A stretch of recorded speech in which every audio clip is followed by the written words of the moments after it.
flight attendant refuses black teen emergency inhaler. Then moments later, the flight captain diverted the plane, walked out of the cockpit, and made a revelation that changed everything. "Stop being so dramatic." The flight attendant's voice cut through the cabin like a slap, sharp and dismissive. 11-year-old Jasmine Davis sat in seat 18C, her chest tightening like someone was wrapping rubber bands around her lungs, squeezing tighter and tighter with every breath. Her fingers gripped the armrests, knuckles going pale as she tried to pull air into her body, but it felt like breathing through a coffee stirrer. "Please," she gasped, looking up at the man standing over her, his name tag reading Brad Stevens. "My inhaler. It's in my backpack. Overhead bin." Brad rolled his eyes at a child struggling to breathe. "You kids always want something. Just flew 3 hours from Denver without any problems, and now suddenly you can't breathe? Nice try, sweetheart. Sit down and stop causing a scene." Jasmine's vision was starting to blur at the edges. She knew this feeling, had known it since she was 6 years old and first got diagnosed with asthma. This wasn't anxiety. This wasn't a drama. This was real, and it was getting worse fast. The familiar panic was setting in now, the kind that made the attack even more dangerous because fear makes you need more oxygen that your closing airways can't provide. "I'm not," she tried to speak, but couldn't finish the sentence, couldn't get enough air to push the words out. Her lips were starting to tingle, that scary feeling that meant her oxygen levels were dropping. A woman across the aisle noticed, her face going pale with concern. "Excuse me, I think she's really in distress. She needs help." Brad turned to the woman with that same dismissive expression, that look that said he knew better, that said this little girl was just looking for attention, causing problems. "Ma'am, I've been doing this job for 8 years. I know the difference between a real emergency and a kid who wants to be fussed over. She's fine." But Jasmine wasn't fine. Her chest was burning now, each attempted breath feeling like someone was standing on her ribs. She tried to stand, to reach for the overhead bin herself, but her legs felt weak, disconnected from her body. The cabin tilted sideways, or maybe that was just her, everything going fuzzy and distant. "She's turning gray." Another passenger stood up now, a man in his 50s with genuine alarm in his voice. "Get her inhaler. Now." Brad's jaw tightened. You could see it in his face, that moment when someone realizes they might be wrong, but their pride won't let them admit it yet. He looked at Jasmine, really looked at her for the first time, saw the way her shoulders were hunched forward in that classic posture of someone fighting for air, saw the fear in her eyes. But instead of moving quickly, instead of treating this like the emergency it was becoming, he sighed like she was inconveniencing him. "Which bag is it?" His tone said he still didn't quite believe her, still thought she was probably exaggerating. Jasmine tried to point, but her arm felt heavy, like it belonged to someone else. "Blue," she managed to wheeze. "Blue backpack." Have you ever watched someone dismiss a child's pain? Have you ever seen an adult look at a young person in distress and decide, based on nothing but assumptions, that they're lying, that they're being dramatic, that they're not worth believing? Drop your story in the comments. Tell us where it happened, when someone refused to see your truth because of how you looked, because of their prejudice wrapped up in a uniform or a position of authority.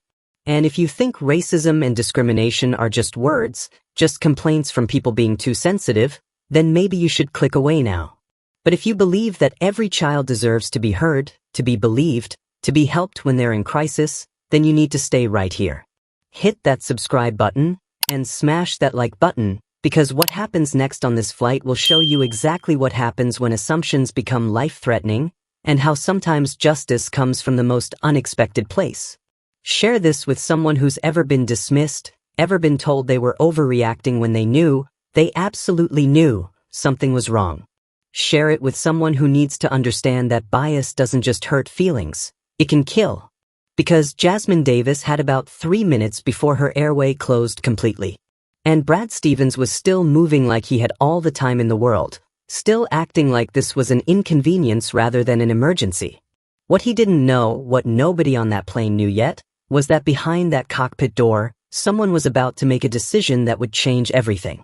Brad Stevens moved to the overhead bin with the urgency of someone fetching a forgotten magazine, not saving a child's life. He opened it slowly, peered inside at the jumble of bags, and sighed again like this were such an imposition on his day. Which blue bag? There are 3 blue bags here. Jasmine couldn't answer. Couldn't speak at all now. The wheezing sound coming from her chest was high-pitched, desperate, the sound of airways narrowing to pinhole size. Her hands had moved to her throat instinctively, that universal gesture of choking, of suffocation, of please help me, I can't breathe. The woman across the aisle unbuckled her seatbelt and rushed over. Just get all of them. Check all the blue bags. Can't you see she's dying? Dying. The word hung in the recycled cabin air like a physical thing. Other passengers were standing now, craning their necks to see what was happening in row 18. Someone was recording on their phone. A teenage boy looked terrified. An older man was calling out, "Is there a doctor on board?" Jasmine Davis had been so excited about this trip.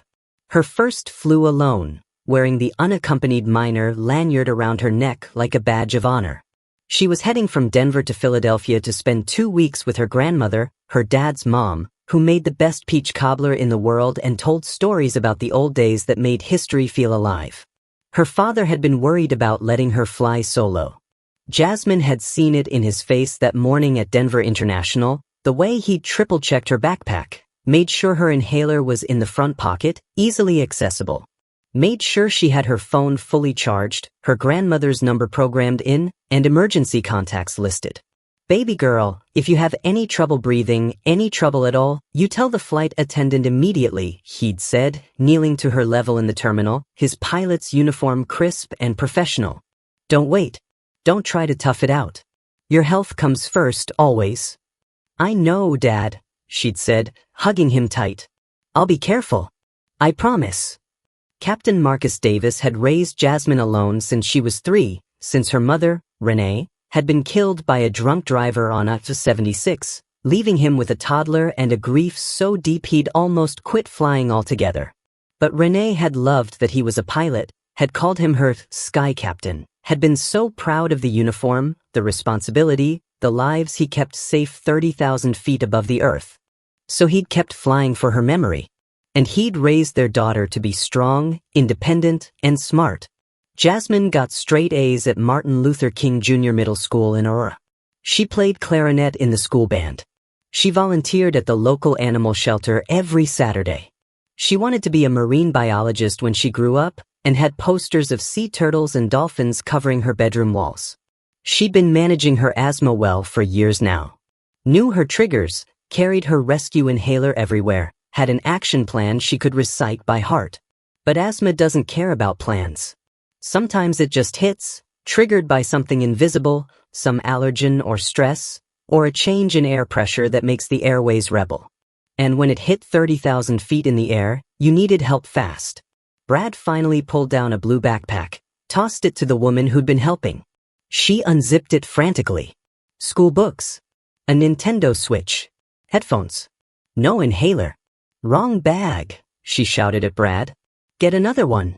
Brad's face was red now, flustered, but still moving too slowly, still not grasping the urgency.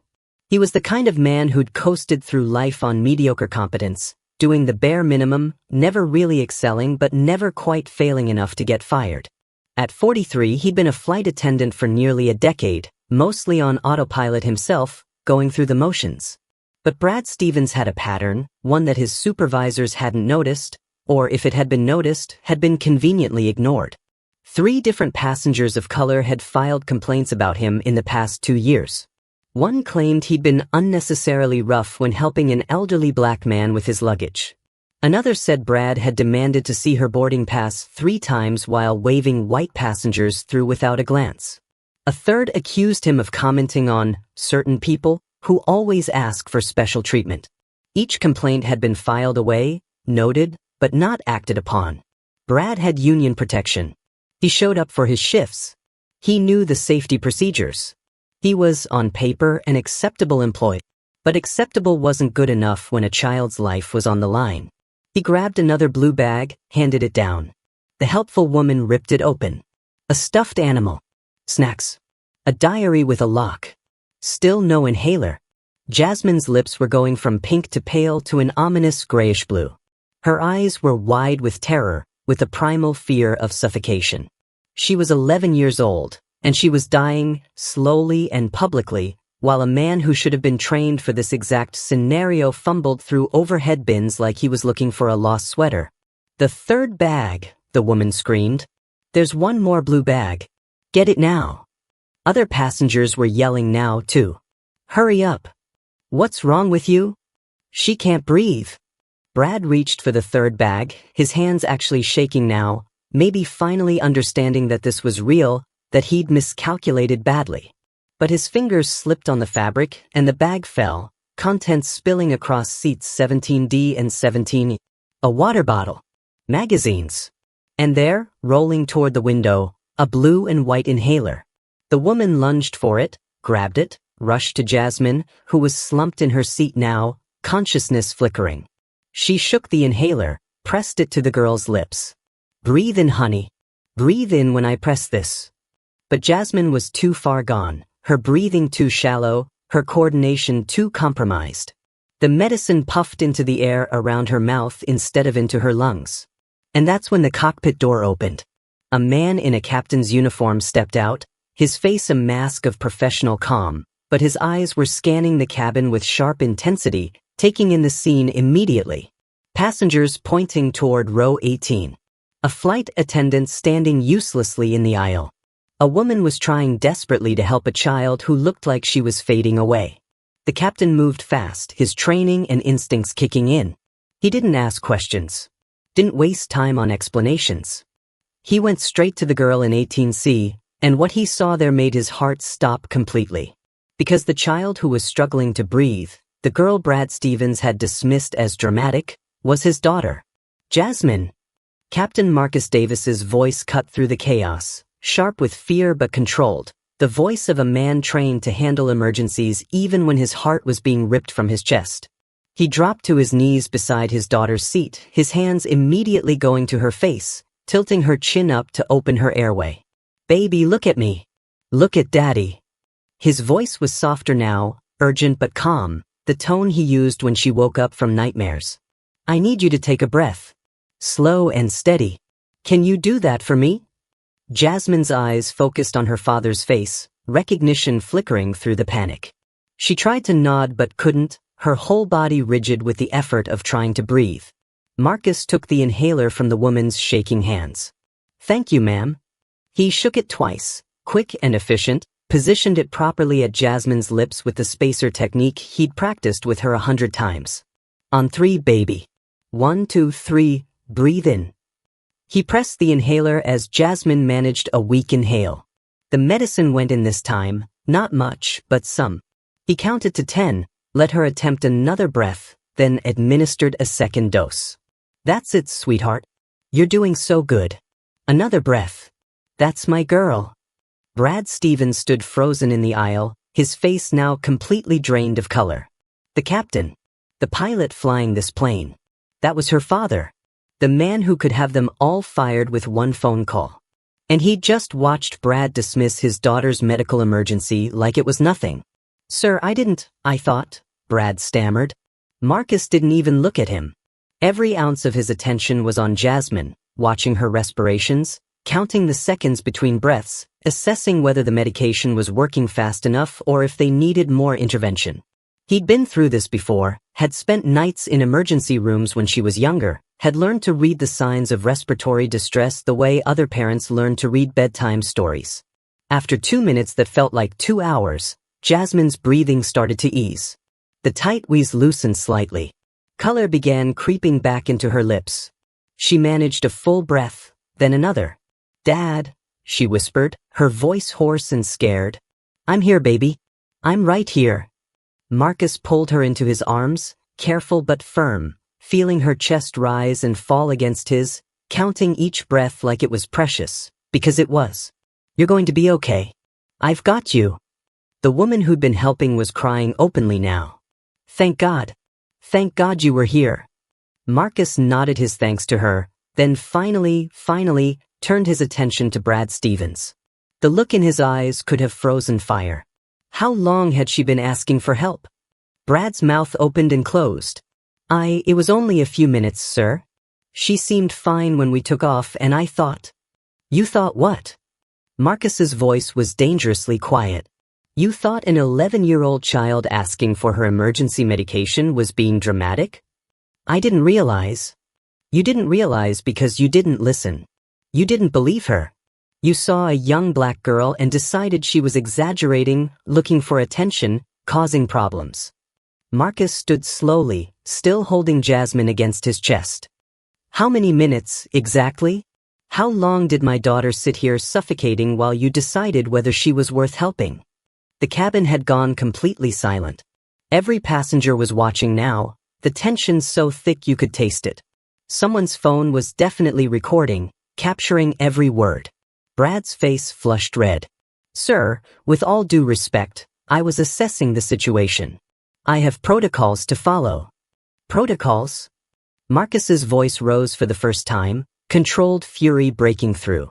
The protocol for a passenger requesting emergency medical equipment is immediate assistance. Not assessment. Not judgment.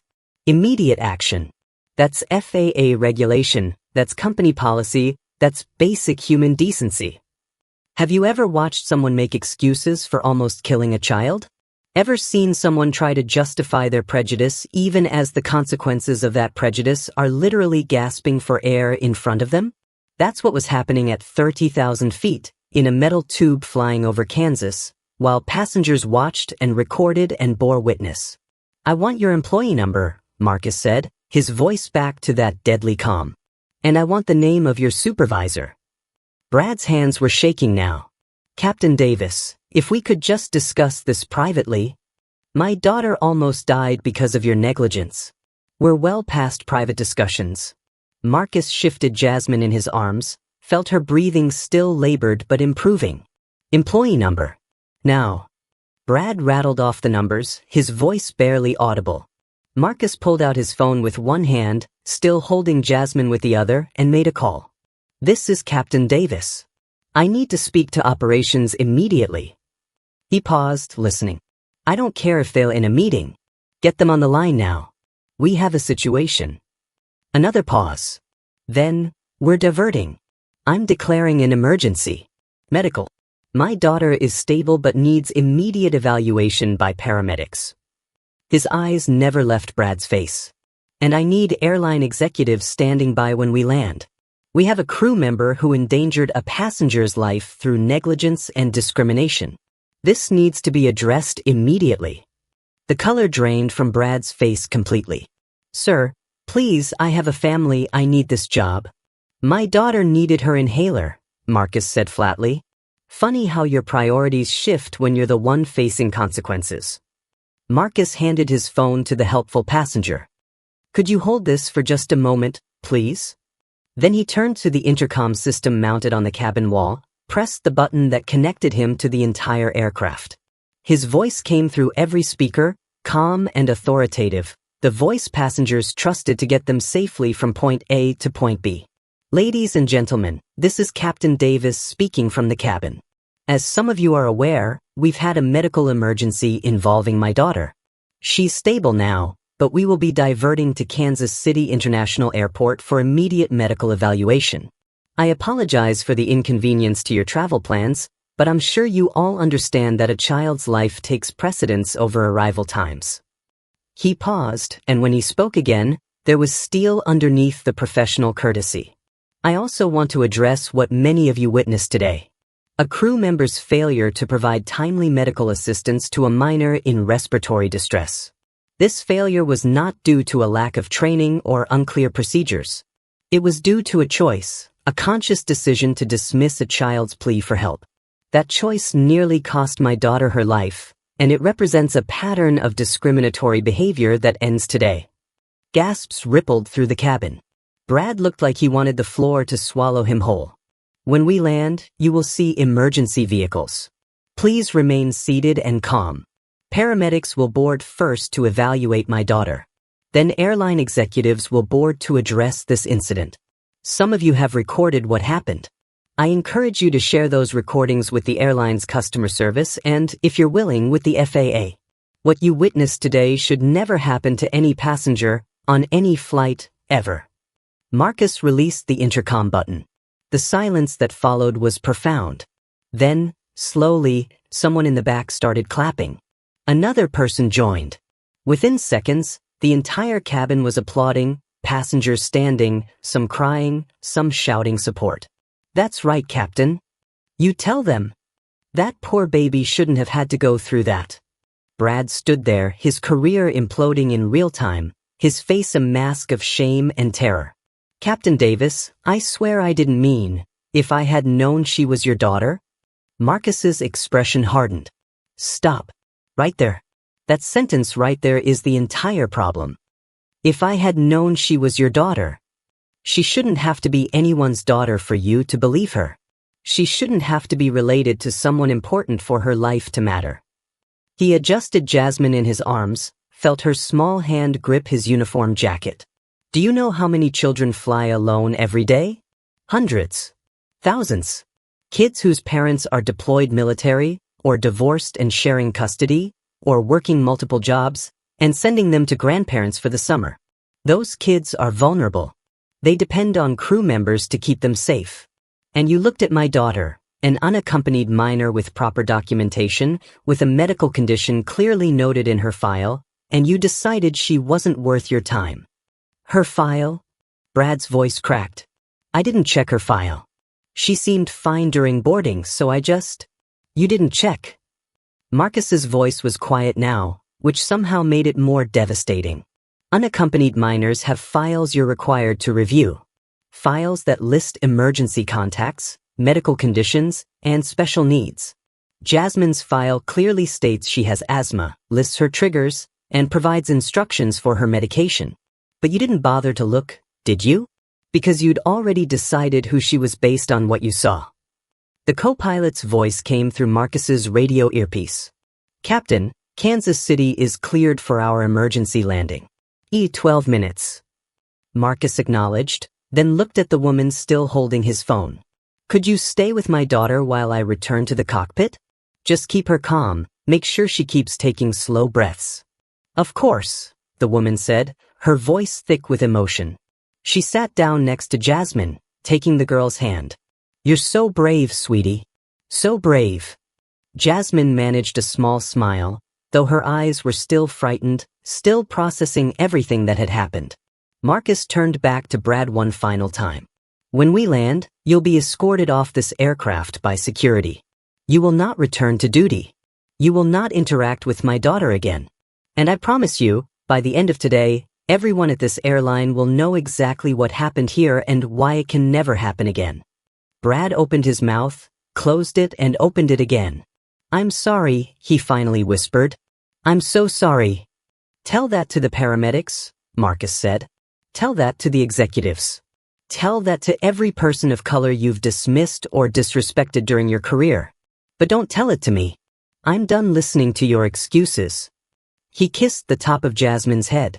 Daddy has to land this plane now, baby. This nice lady is going to stay with you. I'll be right back the second we're on the ground, okay? Hey, Dad, Jasmine whispered, her voice still rough but stronger. I love you. I love you too, sweetheart. More than anything in this world. Marcus walked back toward the cockpit, his shoulders straight, his stride purposeful. Behind him, Brad Stevens stood in the aisle, his career in ruins, his prejudices finally carrying a cost he couldn't avoid. And all around them, passengers watched with phones raised, documenting everything, making sure this moment would echo far beyond this single flight. The power dynamic hadn't just shifted. It had completely inverted.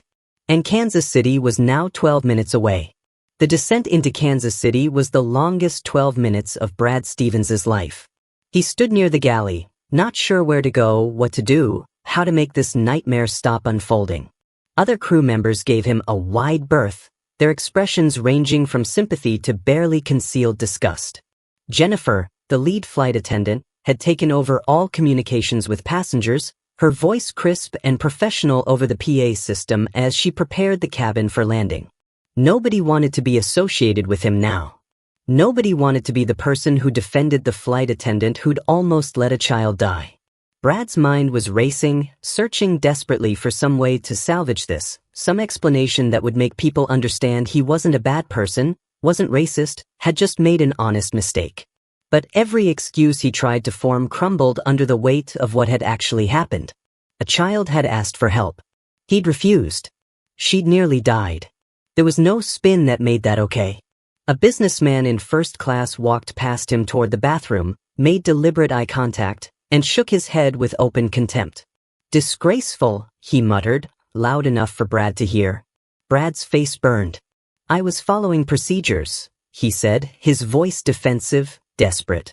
"I have to assess every situation, can't just jump at every request." She was a child asking for her inhaler. A woman from economy had come forward, the same one who'd helped Jasmine. Her eyes were red from crying but blazing with anger now. What exactly did you need to assess? She couldn't breathe. Any idiot could see that.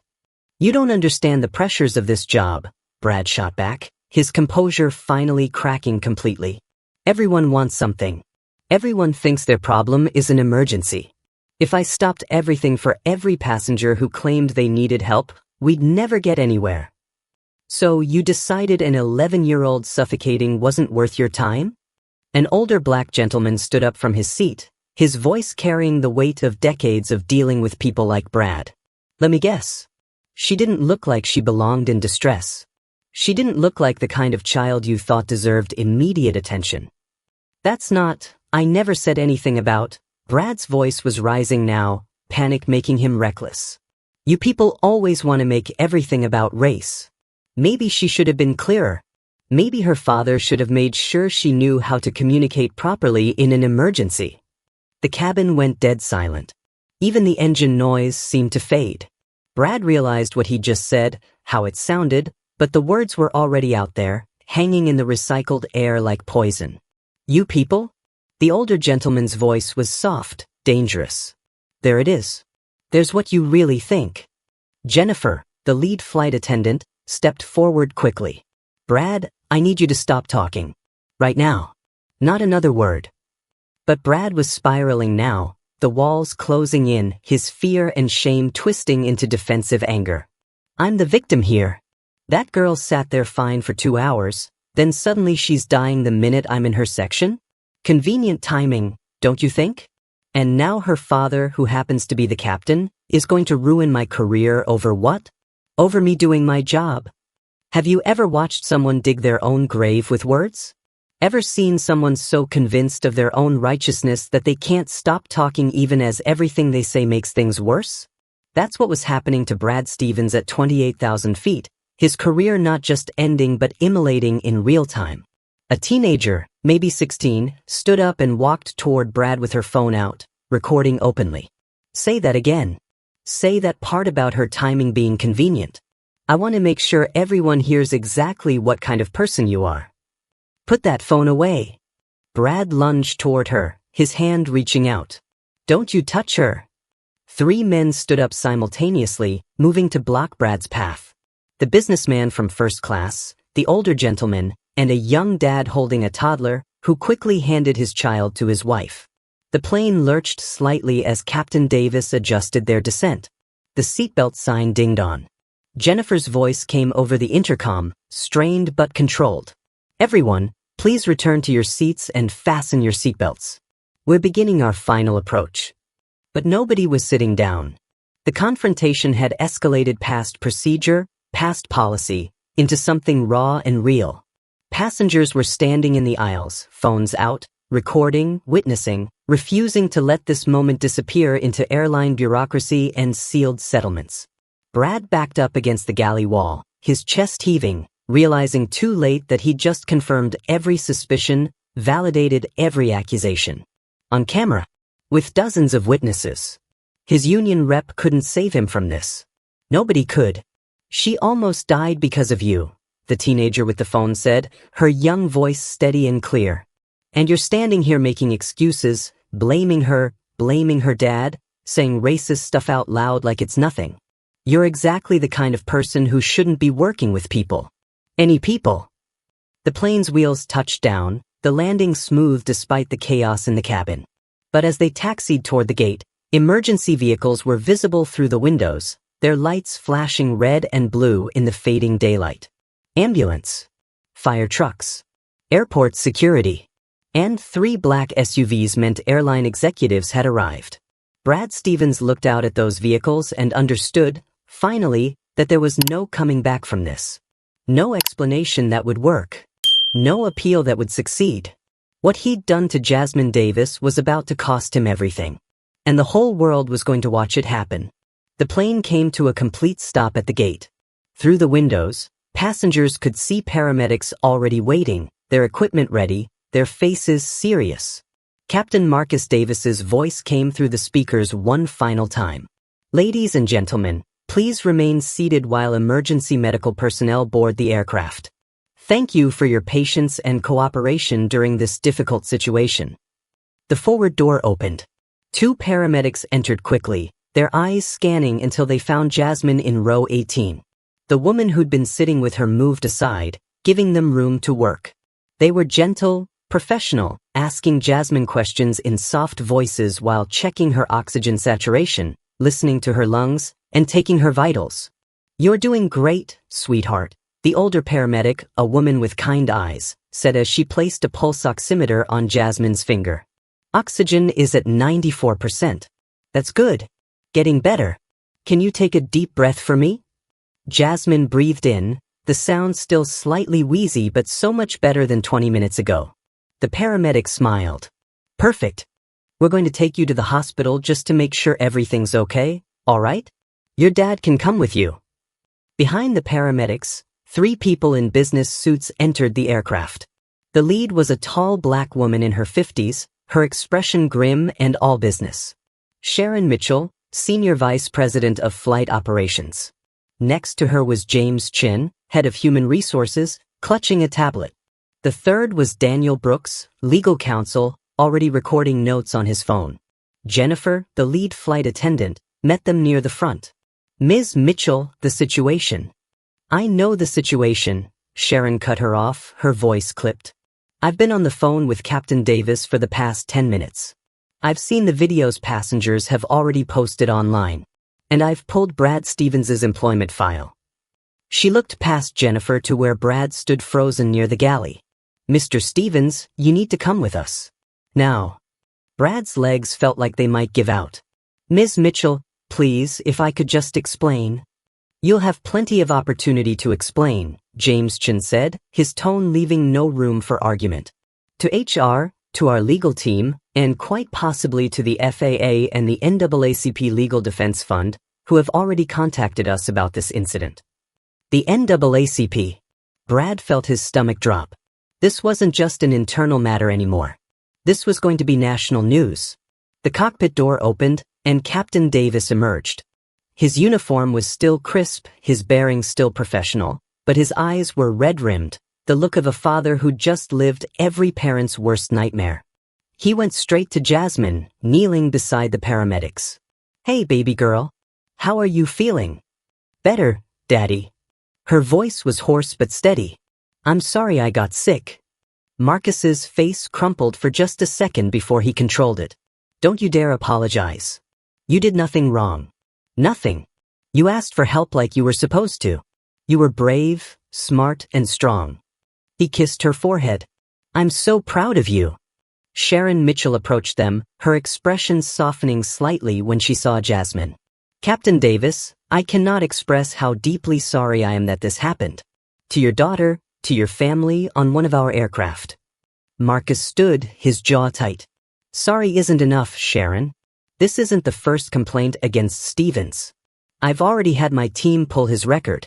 7 complaints in 2 years, all from passengers of color, all dismissed or downplayed.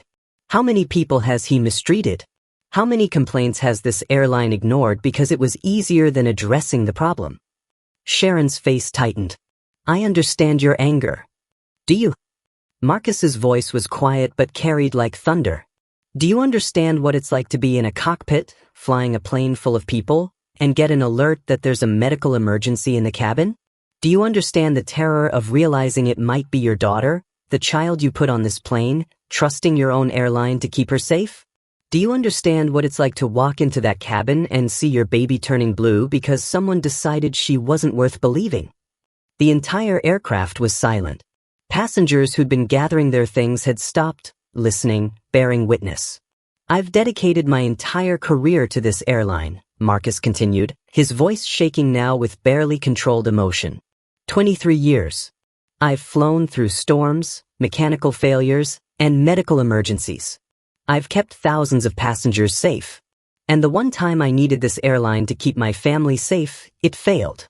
Not because of equipment malfunction or weather or bad luck, but because of prejudice. Because a crew member looked at my black daughter and decided her life didn't matter as much. Tears were streaming down several passengers' faces now. The teenager who'd recorded Brad was crying openly. Even James' chin looked uncomfortable, shifting his weight. Sharon took a deep breath.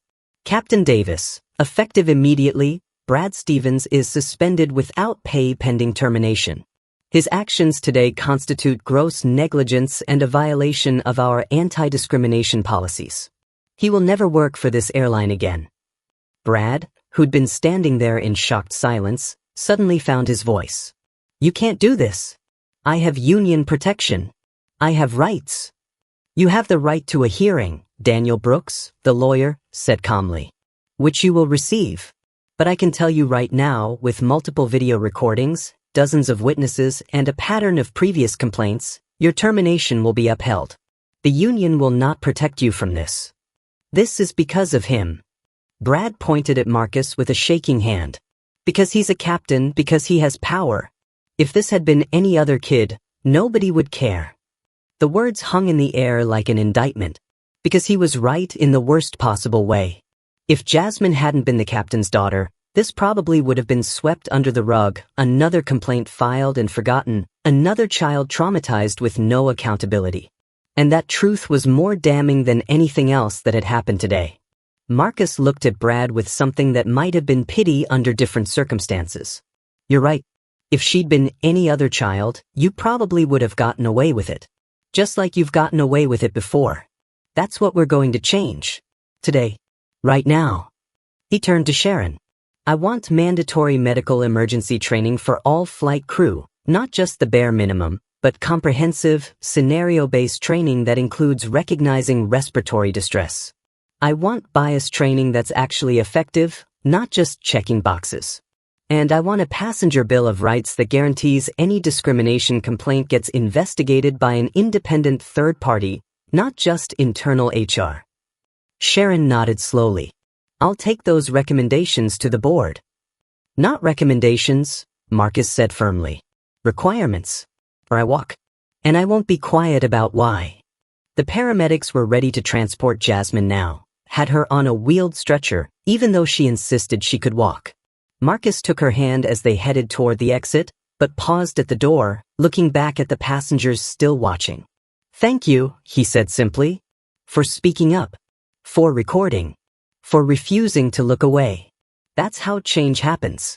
Not from the top down, but from all of us deciding that enough is enough. The cabin erupted in applause again, passengers standing, some reaching out to touch his shoulder as he passed, offering support, solidarity, and shared outrage at what they'd witnessed. And Brad Stevens stood there alone, his career over, his prejudices finally carrying a cost that couldn't be ignored or explained away. But the question remained. Would this change anything? Or would there just be another Brad Stevens on another flight, with another child who wasn't lucky enough to have a captain for a father? At Children's Mercy Hospital in Kansas City, doctors examined Jasmine thoroughly. Her oxygen levels had returned to normal, her breathing was clear, and after a nebulizer treatment and observation, they cleared her for discharge with instructions to follow up with her regular pulmonologist. Marcus sat beside her hospital bed, still in his uniform, holding her hand like he might never let go.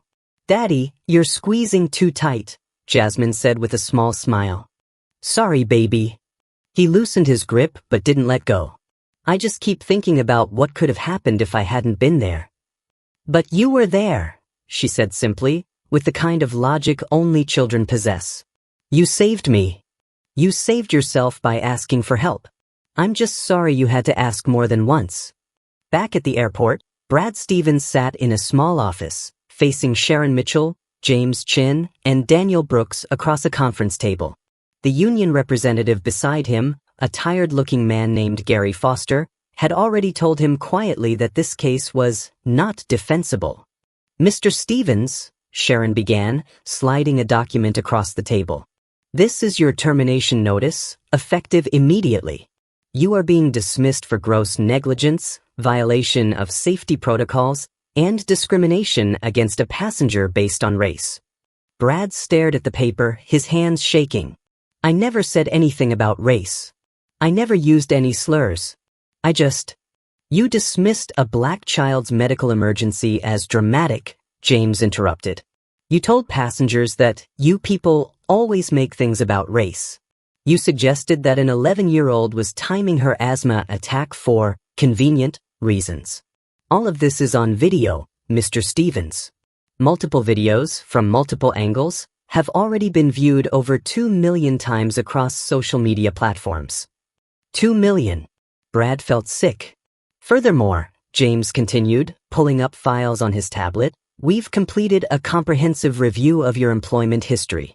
7 formal complaints from passengers of color in the past 24 months.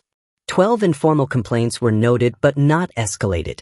Comments from colleagues describing microaggressions, bias in service delivery, and what one flight attendant called a pattern of treating certain passengers as less deserving of respect.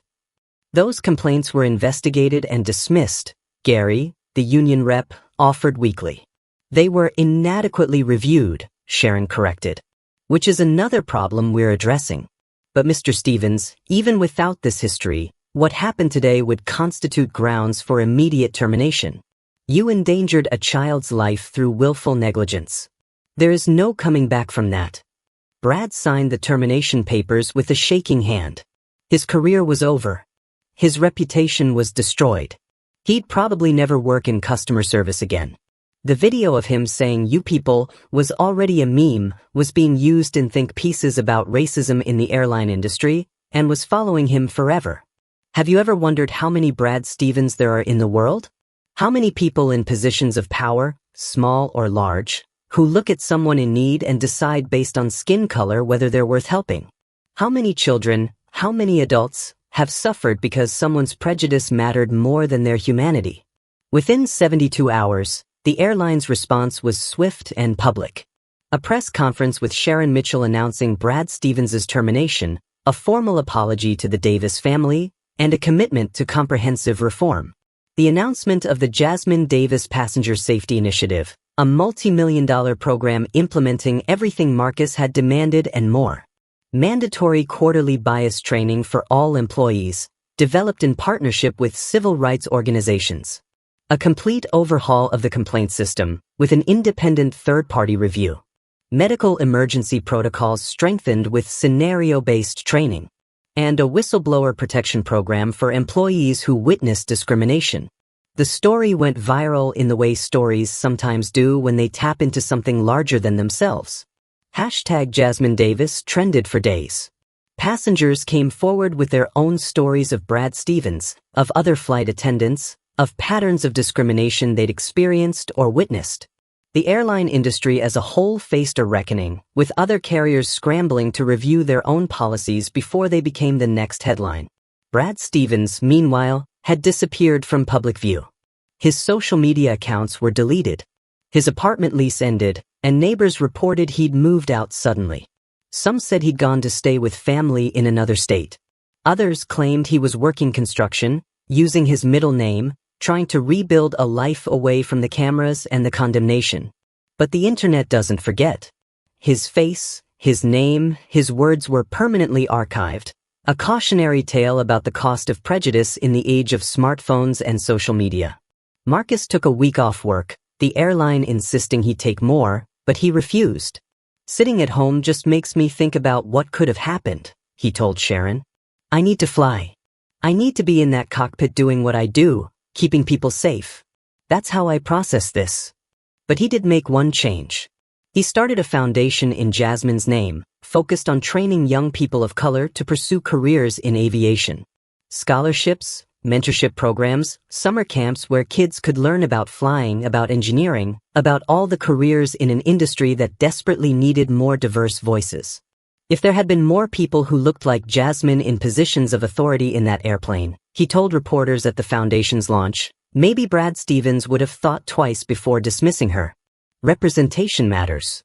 Not just so kids can see themselves in these roles, but so that bias has fewer places to hide. 3 months after the incident, the FAA opened a formal investigation into the airline's handling of discrimination complaints. The Department of Transportation announced new regulations requiring all commercial carriers to report bias incidents publicly. Congress held hearings. Change was happening, slowly but real, because one father had refused to let his daughter's suffering be swept under the rug. But perhaps the most important change happened in the hearts and minds of the passengers who'd been on that flight. The ones who'd stayed silent at first, who'd looked away, who'd assumed it wasn't their business. They'd learned that silence is complicity, that having a phone and a voice means you have power, that being a witness means having a responsibility. One passenger, the teenager who'd recorded Brad's racist comments, started an Instagram account dedicated to documenting discrimination in public spaces. I used to think it wasn't my place to get involved, she said in her first post. Jasmine Davis taught me that it's everyone's place. Always. And that, perhaps, was the real victory. Not just one bigot losing his job, but hundreds of witnesses deciding they'd never stay silent again. 6 months after the incident, Marcus and Jasmine sat together on their back porch in Aurora, Colorado, watching the sun set behind the Rocky Mountains. It had become their ritual, this quiet time after dinner when they could just be father and daughter, not captain and victim, not symbols of anything larger than themselves. Jasmine was doing well. Dr. Morrison, her pulmonologist, had adjusted her medication slightly, and the asthma attacks had become rare. But the emotional scars took longer to heal than the physical ones. She'd developed anxiety about flying, which broke Marcus's heart because his daughter had always loved planes and had wanted to be a pilot like him since she was old enough to understand what he did for a living. I used to think the sky was the safest place, she said quietly, hugging her knees to her chest as the mountains turned pink and gold. Up there with you, I felt like nothing bad could happen. Marcus's throat tightened. Baby, I'm so sorry that changed for you. It's not your fault, Dad. It's his fault. Brad's. She said the name carefully, like it still had power to hurt. But you know what I keep thinking about? What's that, sweetheart? All those other times. All those complaints people made about him that nobody listened to. All those people he was mean to, and nobody stopped him. If just one person had listened the first time, or the second time, maybe he wouldn't have still been there when it was my turn. She looked at her father with eyes too old for 11. How many people get hurt before someone finally listens? It was the question Marcus had been wrestling with for months. The question that kept him up at night, that which made him advocate so fiercely for the reforms the airline was implementing. Because Jasmine was right. 7 complaints. 7 times, passengers had said something was wrong. 7 times the system had looked at those complaints and decided they weren't serious enough, weren't documented enough, weren't worth the hassle of addressing. Too many, he said honestly. Way too many. That's what we're trying to change, baby girl. Not just at my airline, but everywhere. Making sure complaints get heard, get investigated properly, get taken seriously the first time, not the 8th time when someone's daughter nearly dies. Jasmine was quiet for a moment, then asked the question she'd been holding inside for months. Daddy, why didn't he believe me? I said please. I was polite. I told him it was an emergency. Why wasn't that enough? This was the conversation Marcus had been dreading, the one he'd had with his own father decades ago when he was about Jasmine's age and had been followed around a toy store by security while his white friends shopped freely. The conversation every black parent has to have with their children at some point, explaining a world that refuses to see them clearly.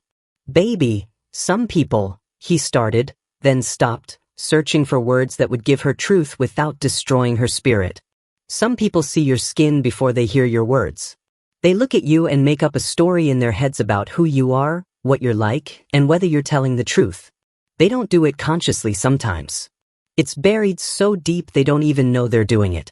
But it affects everything. How they treat you, whether they believe you, whether they think you deserve help or kindness or respect. That's not fair, Jasmine said, her voice small. No, baby, it's not. It's not fair at all. But here's what I need you to understand.